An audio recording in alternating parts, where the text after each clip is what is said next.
weeks after I had a baby, I was getting a D&C. Like what?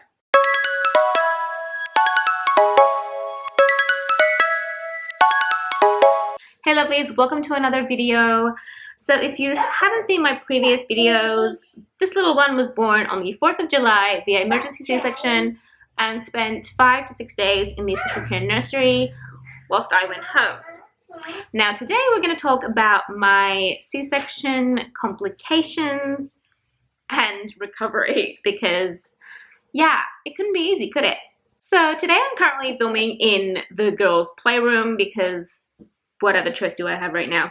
This is my life. This is where I spend all my day. So let's take this from this girl. She does not know what quiet play means. So taking it from the beginning, I had an emergency C-section. Now, a C-section requires rest and requires a lot of bed rest and just kind of taking it easy as much as possible, of course, because being a new mum, you don't really have many options. Now, in my case, I also had to go back and forth between home and the hospital because baby girl was in the special care nursery. So automatically my rest, especially that first week right after the C-section, was minimal to non-existent because 1, we were constantly going back and forth to the hospital. 2, I was trying to look after Angel as much as possible because she had a very, very difficult time whilst I was away. Really? She's watching her sister play, so that's gonna be fun times. She's gonna keep talking to her. So naturally, my recovery was not very easy. Even in the simplest of times, like the simplest process of just resting, I couldn't rest. Like I didn't lie down all day long. I lay down when I went to bed, pretty much. That was it. And if Angel woke up at night, I was the one who had to kind of pull myself out of bed to get up and go to her because she did not want anyone else. So that was also a very, very fun part. Now, in regards to my wound and the complications that I spoke of. So number 1, my wound, it actually had a small opening due to the fact that I had my appendix removed way back.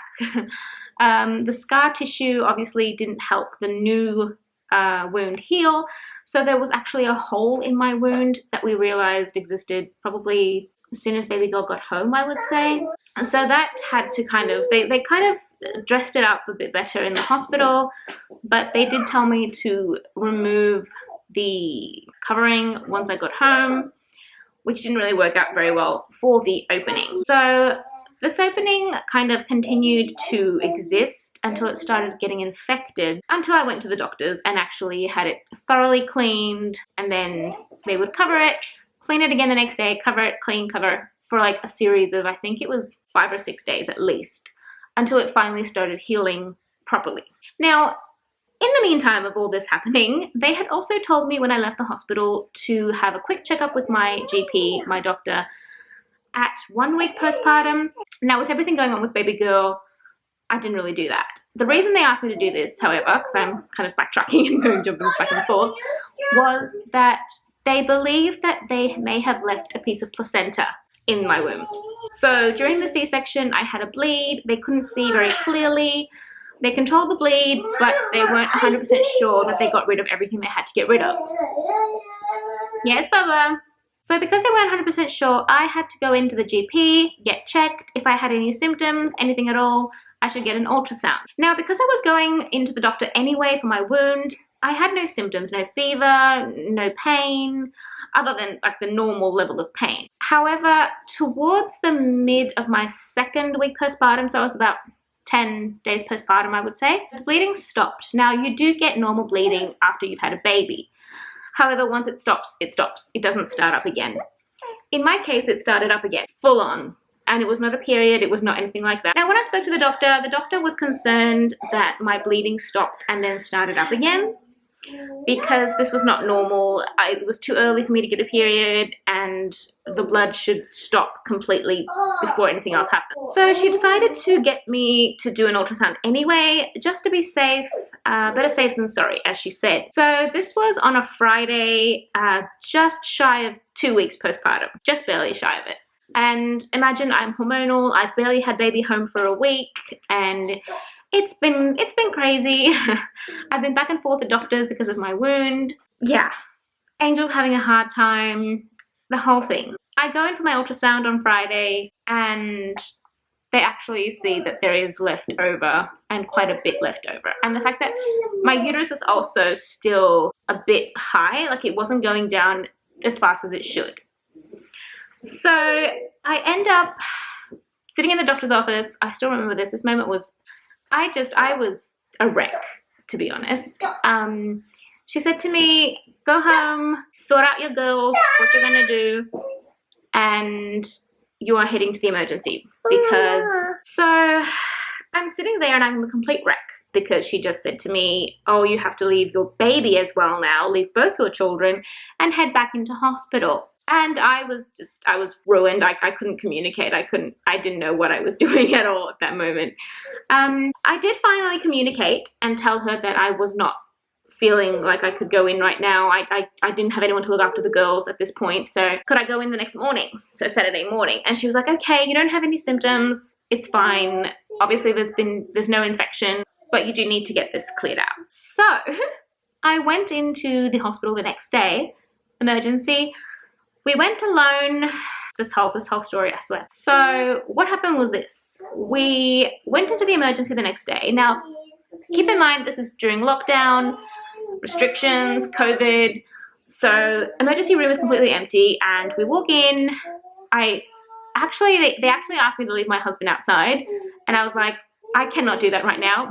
My emotional, mental state is just I'm not able to do this. So they let him in, thank goodness for that, and we headed in. They kind of checked me, blood work, they gave me antibiotics just to be safe, a whole bunch of things like that. And I was waiting for the gynecologist to come and have a chat with me and have a look and see what's going on. So while I'm waiting and they're telling me that they might actually give me medication, send me home, it was like everything was just kind of questionable in the air. We weren't sure about anything, or at least that's what they told me. We're waiting there for a few hours and this girl comes up to us after a point and says, so I'm talking to the person who's arranging beds upstairs. Will you be having your baby stay with you? And I was like, why am I staying in the hospital and I need to have my baby with me? And the poor girl just froze. She hadn't realized that no one had informed me. She hadn't realized that I had no idea that I was actually being admitted into hospital and no one had told me. So I told her that if I'm staying, yes, baby will be coming in to stay with me. So that was sorted.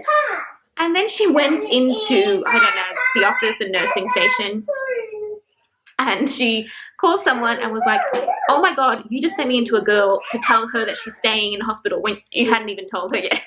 So the poor thing freaked, and I mean, it wasn't her fault. Obviously, the doctor should have informed me. So before I've even been informed, so this happens, the girl walks away, and 2 minutes later, a nurse and another, I think one of those nurses that move patients, I'm not sure what they're called, I keep forgetting. This very, very polite young man comes along with a wheelchair and is like, okay, so I'm going to take you up to your room. Hubby can't come with you. He's going to have to go get the baby. Is that right? And I was like, okay, I had no idea I was being admitted. This is ridiculous. So I'm being transferred upstairs and I still haven't spoken to a doctor. I spoke to no one.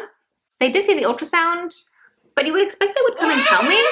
So at this point, I moved upstairs to a room by myself now, since hubby was off to bring this little one to the hospital again, 2 weeks after she was born. Actually a week after she had even left it in the first place. And I went upstairs and I was just crying. I was just bawling with the hormones, everything. I was a mess. And especially the moment I saw a midwife whom I had come to my home to kind of check on me and baby. As soon as I saw her and she was like, Athina, what are you doing back here? I just started crying. It was beyond me.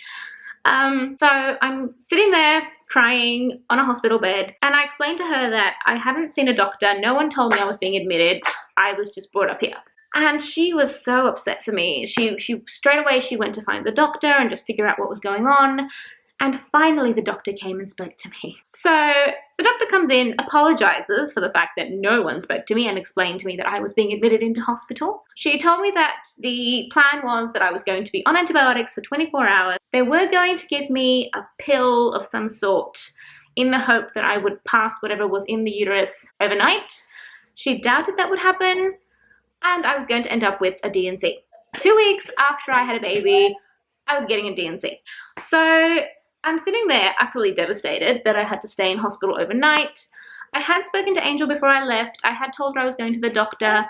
So I had this whole other plan of how I was going to handle the situation with her. And baby was going to come in with me. So the girls were kind of sorted, but I was so hormonal and just everything was just too much at that point. So I call my husband. I explain to him what I want him to bring for me, for the baby. He brings the baby, and I explain the situation to him and my mum so they could look after Angel. The whole thing was insane. The whole thing was insane. So what happens was baby comes in and we spend the night in the hospital. Basically, I was able to chat with Angel over FaceTime without bawling my eyes out every 2 seconds. She did have a moment where she woke up, I think it was 5 in the morning, and she was just devastated that I wasn't there, and I had to calm her over the phone, which I managed to do. I was very proud of myself. And I had this little one with me, so that was okay. What are you doing? Now, what happened after that point was the pill did nothing. So the next day, Sunday, I ended up with the D&C. Now, from the D&C, they told me that they actually cleared out quite a bit. There was a lot of leftover, as they called it. I think they called it products of conception. So there was a whole lot of, I think it was like 500 milligrams or something. Like it was quite a bit, which was actually keeping my body in a state of thinking I was still pregnant.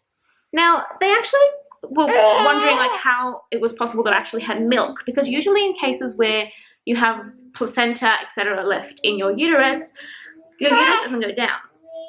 And your body continues to think you're pregnant, so you don't actually have milk. Like your milk is very low, like you don't have much supply. So the fact that I had a very ample supply of milk. What's wrong? You want milk, don't you? So the fact that I had an ample supply of milk really confused them a lot, because there was quite a bit of conception. There was a lot of stuff in there, basically. So I ended up with the D&C. They cleared it out, as they said. They told me that it was quite rare for this to happen. They were quite surprised that I had so much left over, because they were really, really good at what they do and all that fun stuff. Honestly, I don't know where the mistake happened. I don't know why. I chose not to question it, honestly, because I was just so tired. I just wanted to go home and be done with hospitals, in all honesty. Yeah. So at this point, 2 weeks postpartum, I went home with a full thing of antibiotics. I swear this child has had more medication in her first 2 weeks than, like, oh my god. It was just ridiculous. So antibiotics, and everything was fine on that aspect. A week after that, we were moving house, because why not? So again, I was not resting under any circumstances. So I actually managed to open up a hole in my wound again, and it almost got infected very badly. So it started to ooze and all that fun stuff. Because I think I overstretched, and the wound just hadn't healed properly. What with me moving around all the time, it was just not doing it. So I ended up back at the doctor's office multiple times, cleaning wound, covering up the wound, and just back at it. It basically took my wound in itself to heal. I think it took at least 1 month after the surgery for the wound itself to actually heal and not be in a state of open, oozing badness. And then I never rested, to be honest with you guys. I never rested ever, like ever, during this whole process. Like, rest was not something I did. Yeah, what you doing? You hungry? Yeah. Alright. So guys, that was pretty much what, yeah, how it went for me.